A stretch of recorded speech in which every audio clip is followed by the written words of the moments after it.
በአርት ዘንድ ማስረጃ ከሚባለው ጋር ያለው ግንኙነት በጣም ስስ ነው። ግማሽ ብስል ወይም ግማሽ ትክክል መሆን የማይገባ በመሆኑ ላይ ሁሉም ሰው ሊስማማ ቢችልም በደንብ የበሰለ ወይም ሙሉ በሙሉ ትክክል ነው የሚባለው ምን ሲያሟላ ወይም እንዴት ሲሆን ነው የሚለውን በተመለከተ ግን በእያንዳንዱ ዘንድ እጅግ በጣም የተለያየ በመሆኑ አንድ ወጥ የሆነ መርህ ማውጣት አይቻልም። ከዚያው ፉትኖት ላይ ያስቀምጣል ማስረጃውን የዴቪድ ቤርሊንስኪ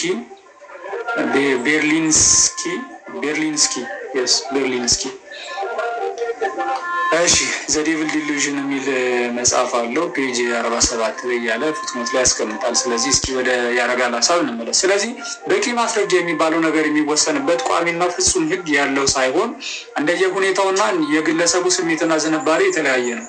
ለአንዱ በቂ ማስረጃ የሚመስለው ለሌላው ደግሞ እዚህ ግባ የማይባል ሊሆንበት ይችላል።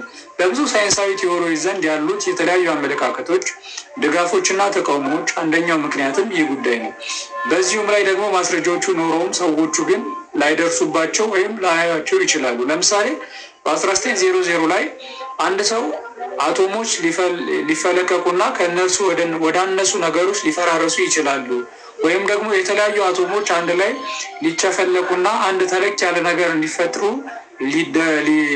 ሊደረጉ ይችላሉ ቢል ይህን ሀሳብ የሚቀበል ላይኖር ይችል ነበር። ምክንያቱም እስከዚያን ጊዜ የነበረው ሳይንሳዊ እምነት አቶሞች ሊለወጡ አይችሉም የሚል ስለነበረ። ስለዚህም አብዛኞቹ ሳይንቲስቶች ይህን ሀሳብ የሚደግፍ ምንም ማስረጃ የለም ሊሉ ይችሉ ነበር። ሆኖም ማስረጃው ግን በየቀኑ በፀሐይ ዘንድ ሞልቶ ተርፎ ነበር። አቶሞች የማይለወጡ ቢሆኑ ኖሮ በየቀኑ የምናገኘው የፀሐይ ብርሃን አይኖርም ነበር።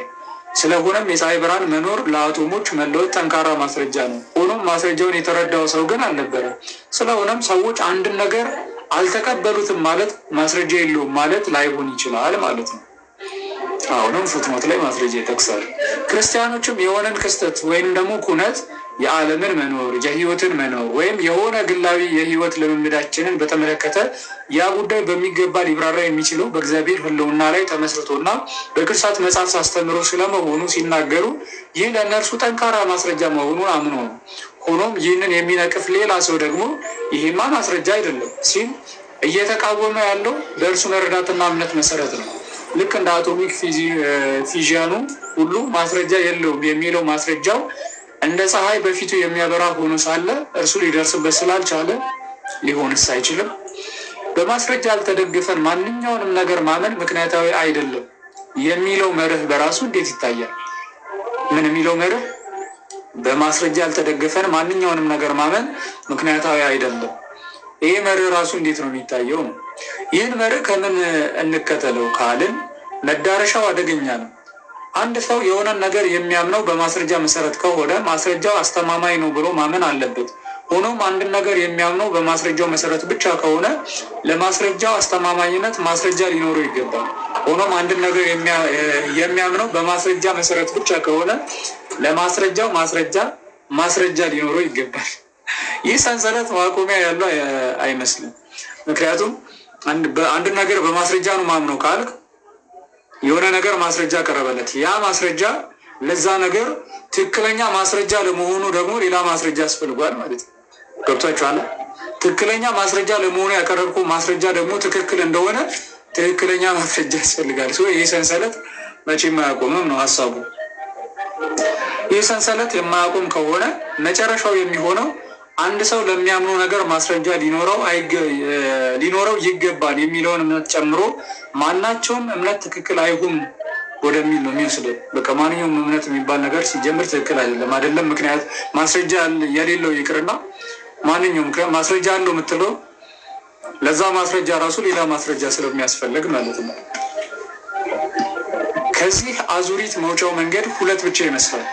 ወይ የአንድ ሰው እምነቶች በሙሉ በመጨረሻ ላይ ሄደው የሚያርፉት ለራሳቸው የራሳቸውን የሆነ ማስረጃ በሚሰጡ እምነቶች ላይ ነው ብሎ መቀበል ነው። አለዚያ ደግሞ የማያፈናፍን መሆኑን ተረድቶ ይህንን መርህ እርግፍ አድርጎ መተውና ያለ ማስረጃ ሊታመኑ ምክንያታዊ የሆኑ አንዳንድ እምነቶች አሉ ብሎ መቀበል ነው። ከሳሹ የመጀመሪያውን መንገድ የሚከተል ከሆነ የራሳቸው የሆነ ማስረጃ ያላቸው ሃይማኖታዊ እምነቶች ሊኖሩ ይችላሉ ማለት ነው። ስለዚህ በሃይማኖታዊ እምነቶች ላይ የሚቀርበው ይህ ትችት ውድቅ ሆነ ማለት ነው። እሺ ላሳልፍላችሁ። ሃይማኖት እምነት አላስፈላጊ ነው የሚል ርዕስ አለ። አለፍኩት። እሱ ነው ሰፋ የሚል ነው። ክርስቲያኖች ሳይንስን እንዴት ቢመለከቱት ይቻላል? ይህንን እናንብብ።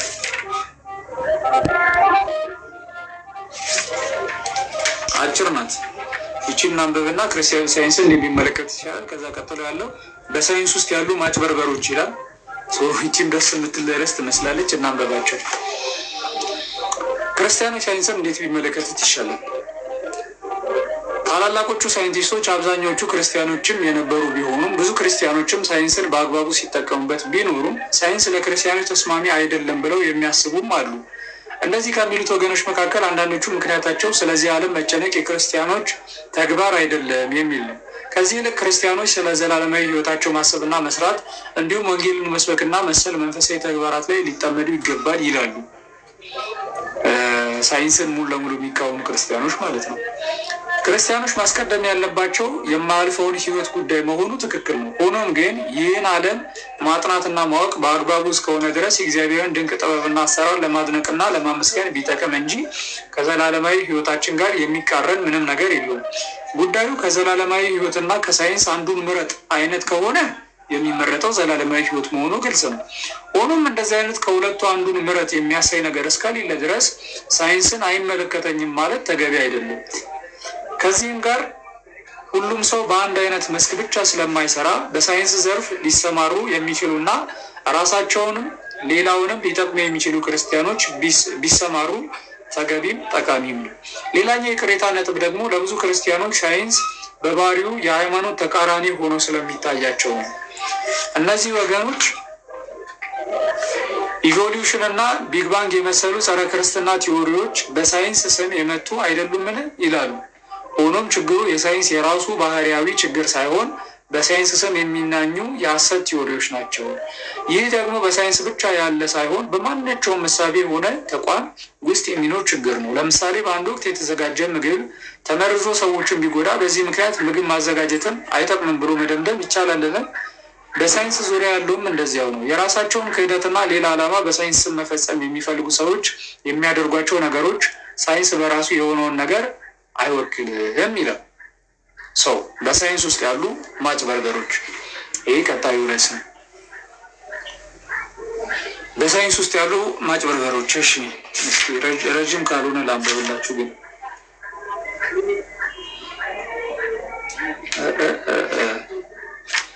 ምንም ይላልብብ ለሳይንሳዊ ጥናትና ምርምር ተብሎ በሰዎች ሕይወት ላይ የተፈጸሙ ግፎችና ወንጀሎች ይላል ጌታ ኢየሱስ። በጓቴማላ ዜጎች ላይ የተፈጸመው ተመሳሳይ ወንጀል ለሳይንሳዊ ምርምር ተብሎ ማለት ነው። ዘረኝነትን ሳይንሳዊ ለማስመሰል የተደረጉ ነገሮች ረጉት ጭራሽ ሳይንሳዊ ዘረኝነትን ሳይንስ ለክርስቲያኖች ምን ያደርግላቸዋል? ኦኬ እቺ አሪፍ ርዕስ ናት። እቺ ትነበባለች ግን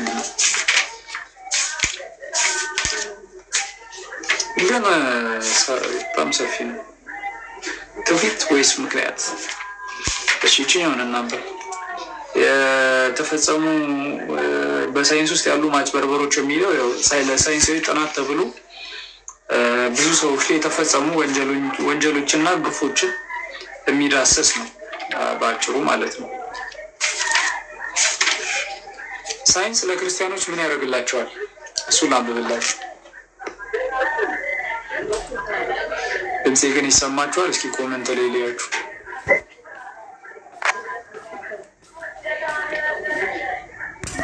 ይሰማል አይደል? ድምፄ ቼክ አድርጋችሁ ብዬ ነው እየተቆራረጠ እንዳይሆን። እሺ ቴንኪው። ሳይንስ ለክርስቲያኖች ምን ያደርግላቸዋል? ክርስቲያኖች ሳይንስን በአግባቡ ሊጠቀሙበት እንደሚገባ ሊያደርጓቸው የሚችሉ ብዙ ምክንያቶች አሉ። የሚከተሉት ጥቂቶቹ ናቸው። አንደኛ፣ እግዚአብሔር ለሰው ልጅ ፍጥረትን የመጠበቅና የመንከባከብ ኃላፊነት ሰጥቶታል። ይህን ተግባሩን ለመወጣት ደግሞ በውስጡ ያለውን ነገር ማወቅ በእጅጉ ይረዳዋል ያስፈልገዋልም። ይህን የመሰለውን እውቀት ለማግኘት ደግሞ ሳይንስ ሁነኛ መሳሪያ ነው። በጣም የሚገርም ነጥብ ነው ያነሳው። ምን የሚል እግዚአብሔር ለሰው ልጅ ፍጥረታትን የመጠበቅና የመንከባከብ ኃላፊነት ሰጥቶታል። እውነት አሰጥ እውነት የሰው ልጅ ነው ፍጥረታትን የሚጠብቀው የሚንከባከበው። እሺ ሲጀመር እንግዲህ ለስነ ፍጥረት ትምህርታችንም እንደምታውቁት በምድር የምናገኘው ፍጥረታት ሁሉ የተፈጠሩት ስለ ሰው ልጅ ነው ይባላል። ለሰው ልጅ ነው የተፈጠሩት። ስለዚህ የሰው ልጅ ኃላፊነት አለበት ማለት ነው። ስለዚህ ይህንን ተግባሩ ለመወጣት ደግሞ በውስጥ ያለውን ነገር ማወቅ በእጅጉ ይረዳዋል። ይህንን ለማድረግ በውስጥ ያለውን ማወቅ ያስፈልጋል። ይህን የመሰለውን እውቀት ለማግኘት ደግሞ ሳይንስ ሁነኛ መሳሪያ ነው። ስለዚህ ሳይንስ ለክርስቲያኖች የተሰጣቸውን ኃላፊነት ማለትም ምድርን መጠበቅ፣ መንከባከብ፣ ማወቅ እንዲችሉ ያደርጋቸዋል። አንዱ ጥቅም እሱ ነው። ሁለተኛ ስነ ፍጥረት የእግዚአብሔርን ስራ የሚናገር መጽሐፍ ነው። ለምሳሌ መዝሙረ ዳዊት 18 ቁጥር 1 ላይ ሰማያት የእግዚአብሔርን ክብር ይናገራሉ፣ የሰማይም ጠፈር የእጁን ስራ ያወራል ይላል። ስነ ፍጥረትን ማጥናት ማለት ዘውትር የተዘረጋ የሆነውን የእግዚአብሔርን መጽሐፍ ማንበብ ማለት ነው። የሚታየው የሆነው ስነ ፍጥረት የማይታይ ስለሆነው ስለ እግዚአብሔር ባህሪ በርቀትም ቢሆን የሚያሳይ መስታወት ነው። ቅዱስ ጳውሎስ የማይታየው ባህሪ እርሱም የዘላለም ኃይሉ ደግሞም አምላክነቱ ከዓለም ፍጥረት ጀምሮ ከተሰሩት ታውቆ ግልጥ ሆኖ ይታያል እንዳለ ሮሜ 1:20 ላይ በዓለመ ፍጥረት ውስጥ ያለውን መመርመርና ማወቅ ማለት እግዚአብሔር በታላቁ መጽሐፍ ውስጥ ያስቀመጠውን እውቀት ማጥናት ማለት ነው። ስለዚህ ሳይንስ ለዚህ ተግባር ጠቃሚ ነው። በአጭሩ ምን አለ? በፍጥረት እግዚአብሔርን ማወቅ ስለምንችል ፍጥረት ራሱ እግዚአብሔርን የምናውቅበት መንገድ ስለሆነ ፍጥረትን ማጥናት የእግዚአብሔርን መጽሐፍ እንደ ማጥናት ነው። ፍጥረት በራሱ የተዘረጋ መጽሐፍ ነውና፣ ስለዚህ ፍጥረትን ማጥናት በታላቁ ፍጥረት በሚባል መጽሐፍ ያስቀመጠውን እውቀት ማጥናት ማለት ነው። ለዚህ ደግሞ ሳይንስ ይጠቅማል። በጣም የሚገርም ነጥብ ነው። የኛውም ነጥብ ይቀጥላል። ይኸው ሀሳብ ማለት ነው። የ17ኛው ምዕተ ዓመት ለማለት ነው ያለው። እሺ ጀርመናዊ የሂሳብ ሊቅ አስትሮኖመር እና አስትሮሎጀር የነበረ ጆሐንስ ኬፕለር እንዲህ ብሎ ጽፏል። ምን አለ? ስለ ዓለም የሚደረጉ የሁሉም ምርመራዎች ዋና ዓላማ ሊሆን የሚገባው በስነ ፍጥረት ውስጥ በእግዚአብሔር የተቀመጠውን ስርዓትና መልክና እርሱ ለእኛ በሂሳብ ቋንቋ የገለጠልንን ፈልጎ ለማግኘት መሆን ይገባል። ፉትኖት ቁጭ። እሺ ይቀጥላል። የአሜሪካ ህዋ ወይንም ስፔስ ፕሮግራም መስራችና የብዙ ዓመታት ዳይሬክተር የነበረው ታላቁ ሳይንቲስት ዌንቨር ቮን ብራውንም እንዲህ ሲል መስክሯል። የዓለመ ፍጥረት እጅግ አስገራሚ የሆነ ታላቅነት በፈጣሪ መኖር እርግጠኝነት ላይ ያለኝን እምነት እንደሚያረጋግጥልኝ መናገር እፈልጋለሁ። ፉትኖት ቁጭ። ምን አለ? ይህ የስፔስ ፕሮግራም መስራችና የብዙ ዓመታት ዳይሬክተር የነበረው ታላቁ ሳይንቲስት ምን አለ? የዓለመ ፍጥረት እጅግ አስገራሚ የሆነ ታላቅነት በፈጣሪ መኖር እርግጠኝነት ላይ ያለኝን እምነት እንደሚያረጋግጥልኝ መናገር እፈልጋለሁ። የሚገርም ነው። እሺ እንቀጥል። የዘመናዊ ሳይንስ መሰረት ከሆኑት መካከል ብዙዎቹ እነርሱ የሚያደርጓቸው ሳይንሳዊ ምርምሮች የእግዚአብሔርን ክብር የሚገልጥ ተግባር እንደሆነ አድርገው ይረዱ ነበረ። ለምሳሌ ኒውተን ይህ እጅግ በጣም ውብ የሆነው የፀሐይ ፕላኔቶች እና የተወርዋሪ ኮከቦች ስርዓት ሊገኝ የሚችለው አዋቂና ጠቢብ ከሆነ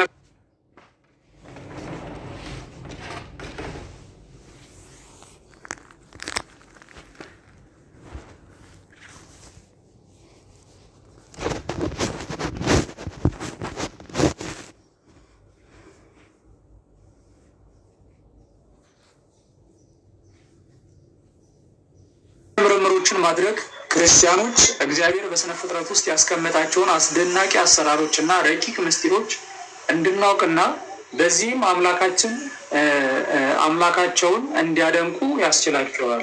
እግዚአብሔር ፍጥረቱን ፈጥሮ ሲጨርስ እግዚአብሔርም ያደረገውን ሁሉ አየ፣ እነሆም እጅግ መልካም ነበር ብሎ መልካምነቱን የመሰከርለትን ፍጥረት መመርመር፣ ይህ መልካምነት ምን እንደሆነ በጥልቀት ለማወቅ ብሎ እንዲህ አስውቦና አርቅቆ የፈጠረውን አምላክ ለማመስገንና ለማድነቅ ይረዳል። መዝሙረ ዳዊት 65 ቁጥር 3 በልዎ ለእግዚአብሔር ግሩም ግብርከ፣ እግዚአብሔርን ስራህ እጹብ ድንቅ ነው በሉት የተባለውን ለመፈጸም ያስችላል። የግራሃም ፐርዱ የኬሚስትሪ ፕሮፌሰር እና በጆርጂያ ዩኒቨርሲቲ የኮምፒውቴሽናል ኳንተም ኬሚስትሪ ማዕከል ዳይሬክተር የሆነው እና በዓለም ከመጀመሪያዎቹ 3 ተጠቃሽ ኬሚስቶች የሆነው ሻፈር እንዲህ ይላል። በእኔ ሳይንስ ውስጥ ያለው ፋይዳና ደስታ የሚመጣው የሆነ አዲስ ነገር ሳገኝና ለራሴ ስለዚህ እግዚአብሔር ያደረገው እንደዚህ ነው ማለት ነው ስል ነው። የእኔ ዓላማ የእግዚአብሔርን የአሰራር ሁኔታ የብልጭታ ያህል መረዳት ነው ብሎ ነበር። ከዛሬዎቹ የህዋ ሳይንቲስቶች እና ጠፈርተኞችም እንዲሁ አማኞች የሆኑ ብዙ አሉ። የናሳ የህዋ በረራ ማዕከል መስራች ዳይሬክተር ለብዙ ዓመታት ኃላፊ የነበረው ከላይ የጠቀስነው ዌርነር ቮን ብራውን ይህንን እውነታ ደጋግሞ መመስከር ይወድ ነበር። እንዲህ ይልም ነበር፣ ወደ ጠፈር የሚደረገው የሰው ልጅ ጉዞ የህዋን አጀብ የስፔስን አጀብ የሚያሰኝ ስፋትና ድንቅነት ለማየት በጣም ትንሽ የሆነች በርን ከፍቶለታል። በዚህ ትንሽ ቀዳዳ አማካኝነት ወደ ዓለመ ፍጥረት ሰፊ የሆነ ምስጢር አጮልቀን ማየት መቻላችን የዚህ ሁሉ ፍጥረት ፈጣሪ መኖሩን በተመለከተ ያለንን እምነት የሚያረጋግጥ ብቻ ሊሆን ይገባዋል። ከዓለመ ፍጥረት ህልውና ጀርባ እጹብ ድንቅ የሆነ አዋቂና ጠቢብ ፈጣሪ መኖሩን እውቅና የማይሰጥ ሳይንቲስት እንዴት ሊኖር እንደሚችል ለመረዳት አልችሉም ብሎ ተናግሯል። ሙስሊም የነበረውና እስልምናና ክርስትናን ለብዙ ጊዜ ሲመረምር ከቆየ በኋላ ወደ ክርስትና የመጣው ነቢል ቁሬሺ በክርስትና ውስጥ ለመቀበል ከብዶት የነበረው የእግዚአብሔር አንድነትና በአንድነት ውስጥ ያለው ልዩ ሶስትነት ጉዳይ ወይንም ምስጢረ ስላሴ ማለት ነው ጉዳዩ በተመለከተ መቼና እንዴት አይኑ የተገለጠለት በጻፈው መጽሐፍ ላይ እንደዚህ ብሏል።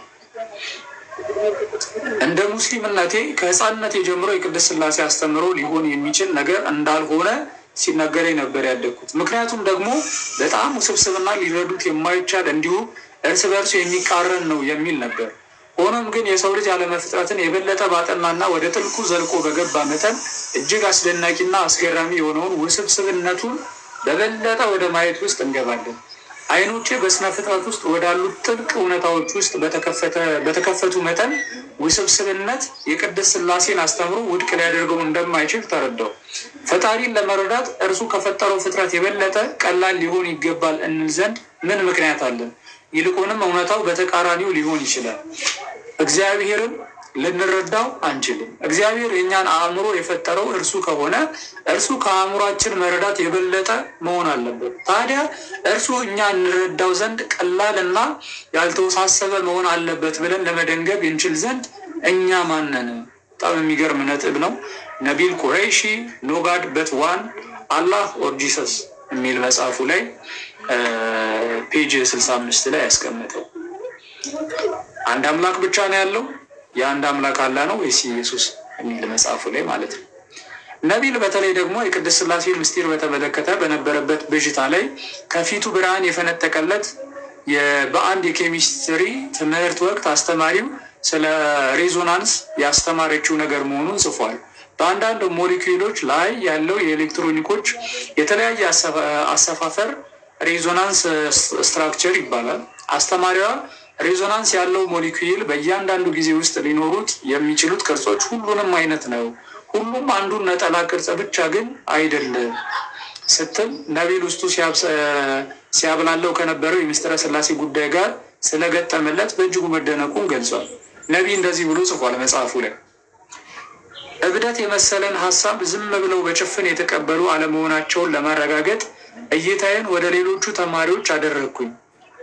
ሆኖም ስለ ዓለመ ፍጥረት ለአእምሯችን ለመርዳት ቀላል ያልሆነና ከሚመስሉ ነገሮች ጋር የማይሄዱ እውነታዎች መኖራቸውን እነርሱ ከእኔ አስቀድመው ተረድተዋል። አይኖቼ በግድግዳው ላይ አስተማሪዋ በሳለቻቸው 3 የተለያዩ የናይትሪት ቅርጾች አረፉ። አእምሮዬም 3ቱን ቅርጾች አንድ አድርጎ ለማዋሃድ እየሞከረ ነው። አንድ የናይትሬት ሞሊኪል በሁሉም ጊዜ ውስጥ 3 የሪዞናንስ ቅርጾች ነው። መች ከእነርሱ አንዳቸውን ብቻ አይደለም። 3 የተለያዩ ራሳቸውን የቻሉ ናቸው፣ ግን ደግሞ አንድ አይነት ናቸው። አንድ ናቸው፣ 3 በአንድ ናቸው። አእምሮዬ ላይ የደወለብኝ ያን ጊዜ ነበረ። በዚህ ዓለም ውስጥ 3 ሲሆን አንድ ሊሆን የሚችል ነገሮች ካሉ እንዴት እንደዚያ እንደሆነ ባንረዳቸውም ቅሉ ታዲያ እግዚአብሔር እንደዚያ ሊሆን አይችልም ማለት እንዴት ይቻላል? በዚህ ሁኔታ የቅድስት ስላሴ ምስጢር ጉዳይ ሊሆን የሚችል ነገር መሆኑን አእምሮዬ መቀበል ጀመረ ብሎ ጽፏል። ነቢል ቁረይሺ ሲኪንግ አላህ ፋይንዲንግ ጂሰስ የሚል መጽሐፍ አለው። አላህን ስፈልግ ኢየሱስን አገኘሁት የሚል መጽሐፍ ማለት ነው። ርዕሱ ራሱ ያበደ ነው፣ መነበብ አለበት። እንግሊዘኛ በአማርኛ አለ አይመስለኝም። በእንግሊዘኛ ግን ፈልጋችሁ አንብቡት። ነቢል ቁረይሺ የጻፈው ሲኪንግ አላህ ፋይንዲንግ ጂሰስ የሚል አላህን ስፈልግ ኢየሱስን አገኘሁት የሚል። እሺ ይገርም መጽሐፍ ነው። ኧረ ተው ነው። እና በተለይ ደግሞ ለሙስሊሞች ሪኮመንድ ይደረጋል። ሙስሊም የነበረ እንዲሁ ዝም ብሎ ያለ እውቀት ክርስቲያን የሆነ ሳይሆን በደንብ መርምሮ ብዙ ነገሮችን አረጋግጦ ወደ ክርስትና የመጣ የሚገርም ሰው ነው እና ብዙ መጽሐፍትም አሉት።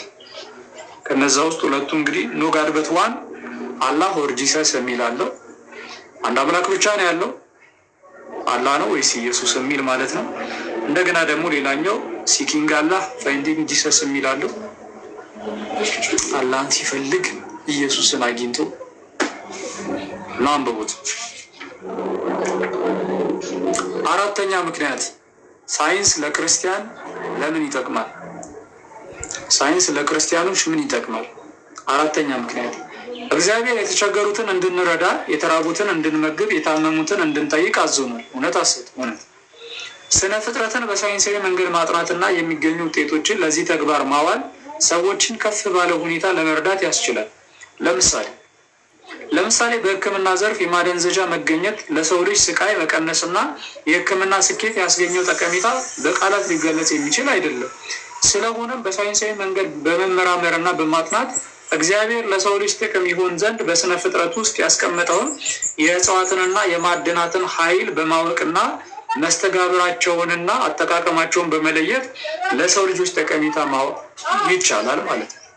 ሌላኛው ጥቅም ይሄ ነው ማለት ነው። እግዚአብሔር አምላክ በስነ ፍጥረት ውስጥ ያስቀመጠው ለሰው ልጅ የሚጠቅመውን ነገር ፈልገ በሳይንሳዊ መንገድ ተፈልጎ እንዲገኝና ለሰው ልጅ ጥቅም እንዲውል ማድረግ። እንደ ምሳሌ የተነሳው እዚህ ጋር ምንድን ነው? ማደንዘዣ። እንግዲህ ማደንዘዣ ለረዥም ዘመናት ምናምን አልነበረም ማለት ቀምት ላይ ምንድን ነው አይታወቅም። ከዛ በሳይንሳዊ መንገድ ከእጽዋት ተቆሙ ምናምን ተገኘ። ሰዎች ከባድ የሆነ ጉዳት ሲደርስባቸው እስኪታከሙ ሕክምናቸው እስኪፈጸም ድረስ ምናምን ማደንዘዣ የሚባል ነገር ኖረ ማለት ነው። ህመም እንዳይሰማቸው የሚያደርግ ስባሽቷል። አሁን እንግዲህ ማደንዘዣ ሰው ተደርጎበት ሰውነቱ ይቀደዳል፣ አይምሮ ጭንቅላቱ ላይ ይቀደዳል ምናምን።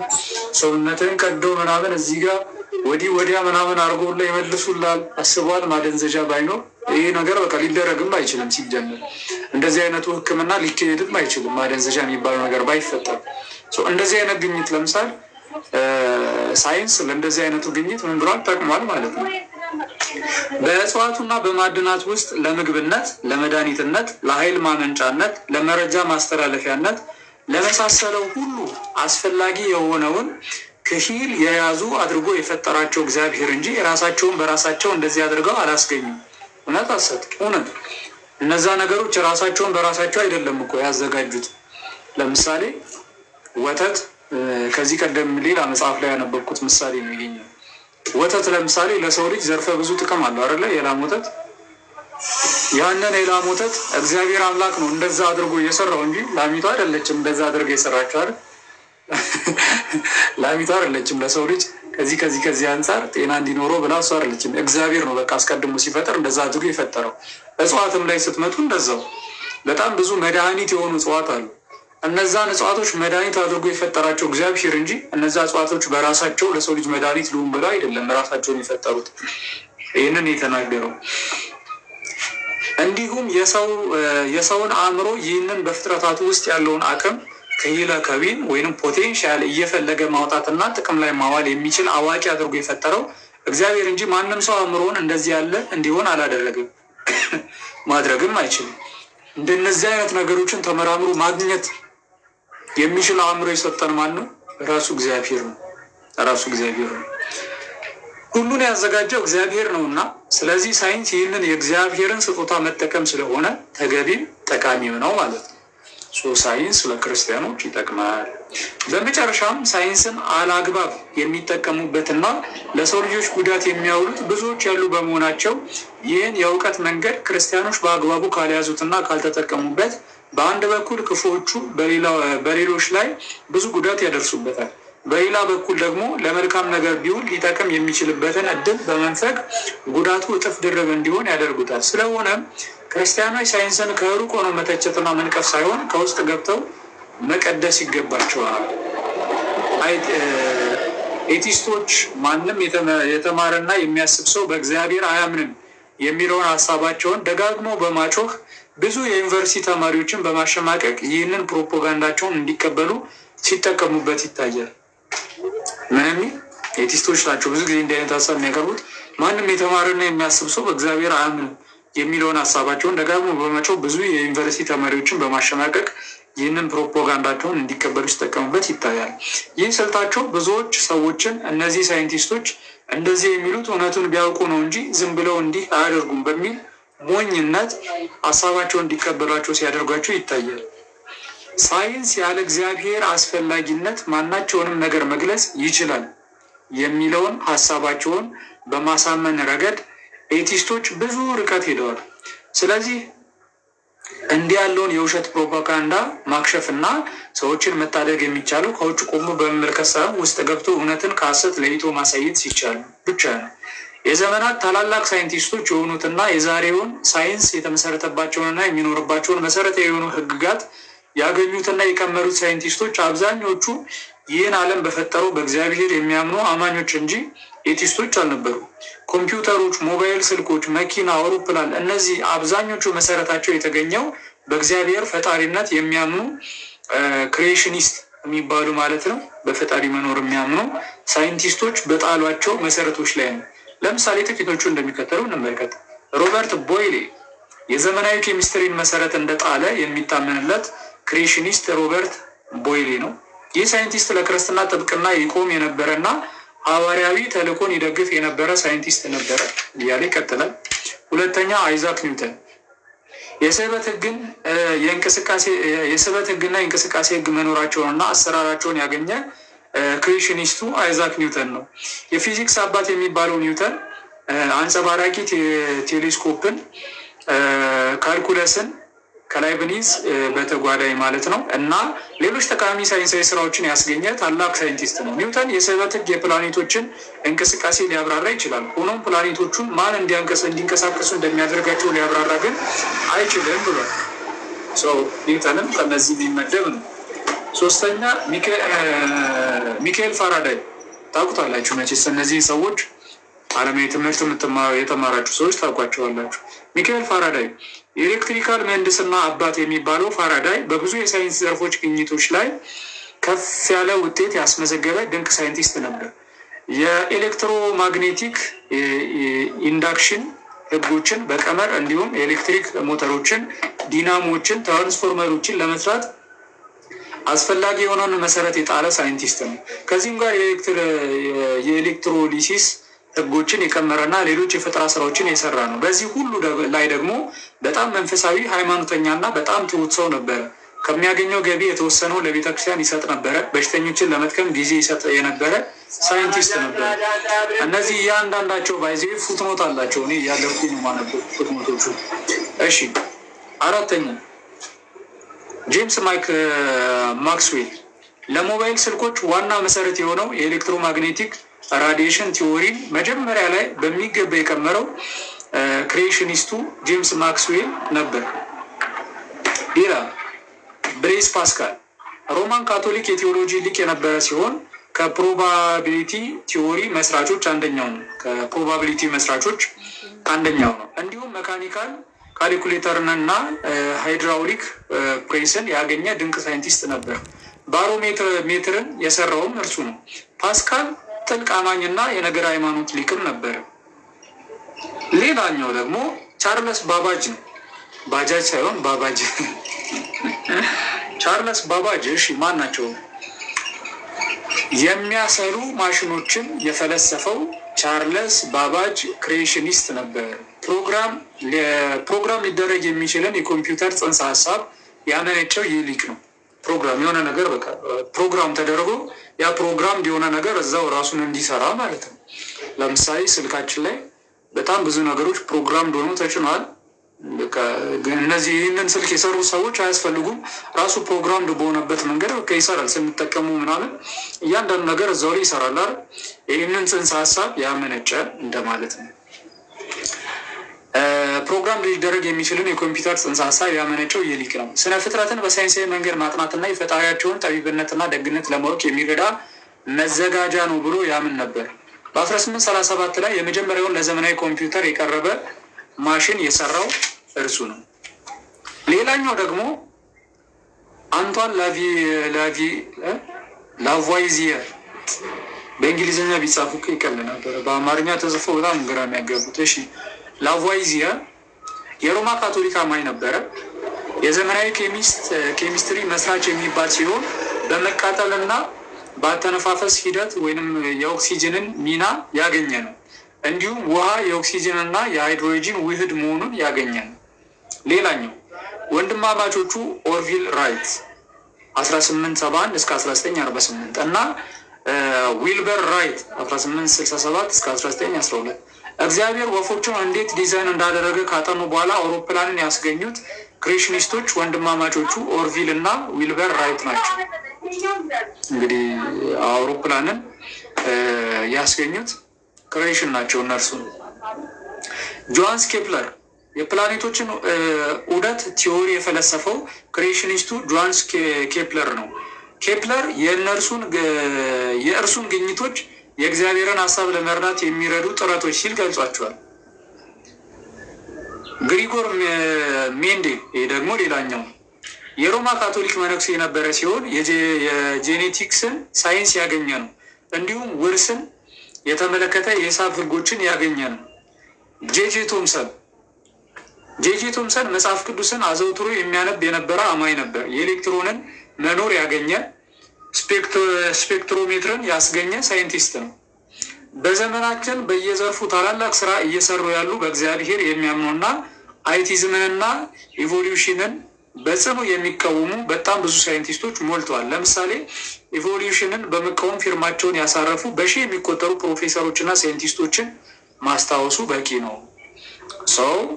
አሁን እዚህ ጋር የተገለጸው ለምንድን ነው? ብዙ ኤቲስቶች ሳይንስን እያነሱ ይሄ ሀሳብ የተነሳው ለምንድን ነው? ብዙ ኤቲስቶች ሳይንስን እያነሱ ይሄ እምነት የሚባለው ነገር ሮንግ ነው፣ በእግዚአብሔር መኖር ማመን ሮንግ ነው የሚሉ አሉ። እዚህ ጋር የተጠቀሰው ደግሞ ታላላቅ ሳይንቲስቶች በዓለማችን ላይ ትልልቅ የሚባሉ መሰረታዊ የሚባሉ ጉዳዮችን ያገኙና ያስገኙ ታላላቅ ሳይንቲስቶች ክሬሽኒስት እንደነበሩ ነው። ማለትም በፈጣሪ መኖር የሚያምኑ እንደነበሩ እንደነሱ ኤቲስት እንዳልነበሩ የሚያሳዩ ማስረጃዎች ናቸው ማለት ነው እዚህ ጋር የቀረቡት። እስቲልም በጣም እጅግ በጣም በርካታ ይሄ አሁን እኛ ሳይንስ ስህተት ነው ለማለት የምንጠቅሳቸው ነገሮች አሉ አይደል? አንደኛ በፈጣሪ መኖር አያምንም። ሁለተኛ የኢቮሉሽን ቲዎሪ የሳይንስ ነው ይባላል። እነዚህ ነገሮች ሙሉ ለሙሉ ሳይንስን የሚወክሉ አይደሉም። አብዛኛው ሳይንቲስት እነዚህ ነገር ይቃወማል። ስህተት ናቸው ይላል እና ያንን ነገር ነው ያብራራው መጽሐፉ። ያውና እንዲህ ላርጋትና ሚረር ሲደረግ እንዴት ግራ እንደሚያገባሽ ምን ይላል? ወዴት ነው አስጠገው ላይ ነው ሳይንስና ሃይማኖት እዚህ ነው ያለው። ዲያቆን ያረጋል አበጋዝ በጣም የሚገርም መጽሐፍ ነው። አንብቡት። በጣም በጣም በጣም የሚገርም ብዙ የሚገራርሙ ነጥቦችን የያዘ ነው።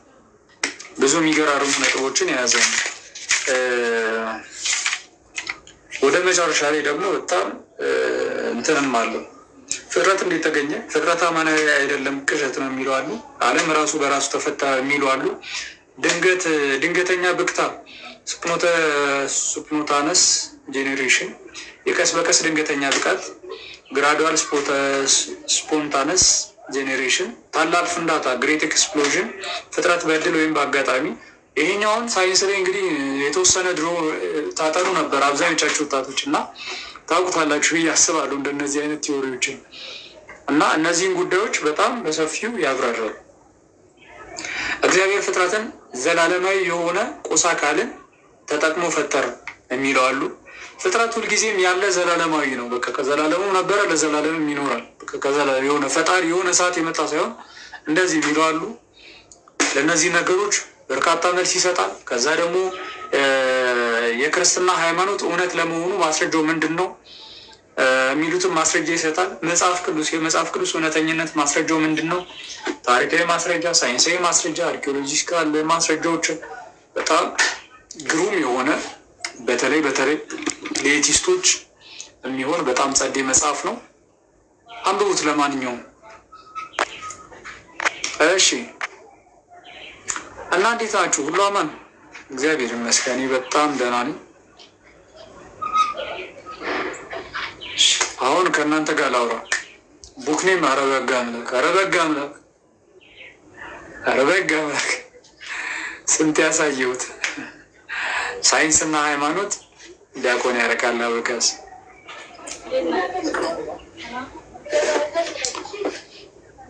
እሺ ወይኔ እኔ እኮ ግራ የሚገባኝ ገብቼ የገባሁበት ምክንያት ትቼ የምወጣው ነገር ነው። አልወጣሁኝም። አሁን ግን ልወጣ ነው። አላሳዝንም? ታሳዝናለህ።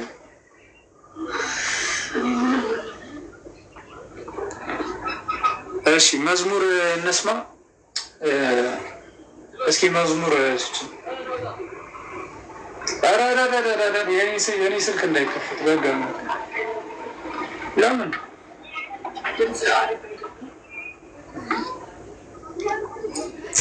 ሌላ ስልክ አይ እምቢ ጭራሽ አይኑን ማየት አልፈልግም። የኔን ስልኬን አጥፍቼ ነው ያለሁት። ለዛ ነው እዚህ የገባሁት። ስልኬ ሸትዳውን አድርጌዋለሁ እና የዲያቆን አቤልን ምን መዝሙር በቃ ስልክ የለኝም። የኔ ስልክ ዘግቼው ነው ያለሁት። ሌላ ስልክ ደግሞ የለም። እዚሁ ላይ ደግሞ መክፈት አይቻልም እንጂ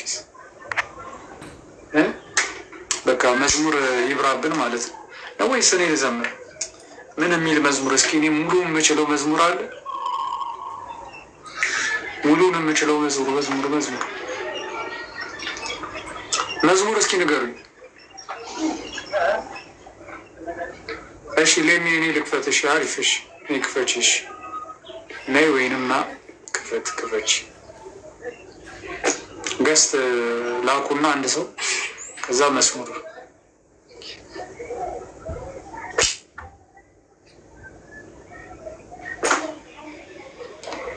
ሰላም፣ እንዴት አሉ?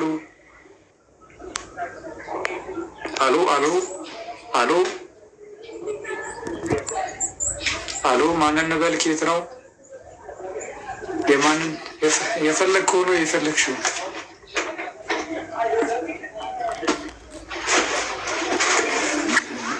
እኔ የማንን ከተባልኩኝ ከሁለት ሰው ውጭ ያልጠቅስም ብዬ እኮ ነው።